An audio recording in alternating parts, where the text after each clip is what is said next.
একটা আন্দোলন হচ্ছে যে বাংলাদেশের শিক্ষক সমাজ এখন দুর্বল হয়ে পড়েছে।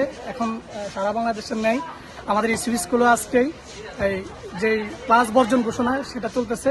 এটা আজকে এক সপ্তাহ যাবৎ সারা বাংলাদেশের মতো ইসিবি স্কুলে একই, তার বাইরে নয়।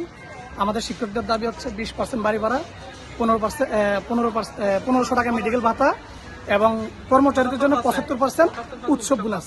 তার পরিপ্রেক্ষিতে বাংলাদেশের যে উপদেষ্টা মন্ডলীর সদস্যগণ আছে 13 জন, তারা এটা অন্যভাবে দেখতেছে। যেমন শিক্ষকদের যে দাবি দাবা, এটা কিন্তু ন্যায্য দাবি দাবা। আপনি কি বলতে পারেন যে মনে করেন আমি যদি এই এলাকায় থাকি বা আশেপাশের এলাকায় থাকি, আমার বাড়ি ভাড়া কি 1500 টাকা হইতে পারে, 1000 টাকা হইতে পারে? কখনোই সম্ভব না। তো আমাদের যে দাবি, আমাদের যেই আদায়, এটা আমি দাবি বলবো না, এটা আমাদের ন্যায্য অধিকার, এটা আমাদেরকে দেওয়া হোক। আমাদের বর্তমান যে উপদেষ্টা ডক্টর মোহাম্মদ ইউনূস, উনি শান্তিতে নোবেল বিজয়ী পেয়েছেন, অতএব শান্তি বজায় রাখাটা ওনার দায়িত্ব আমি মনে করি। তো সেই ক্ষেত্রে আমাদের যে দাবি টিচারদের, এই দাবিটা আমরা মেনে নিলে আমরা সবচেয়ে খুশি হব এবং উপকৃত হব।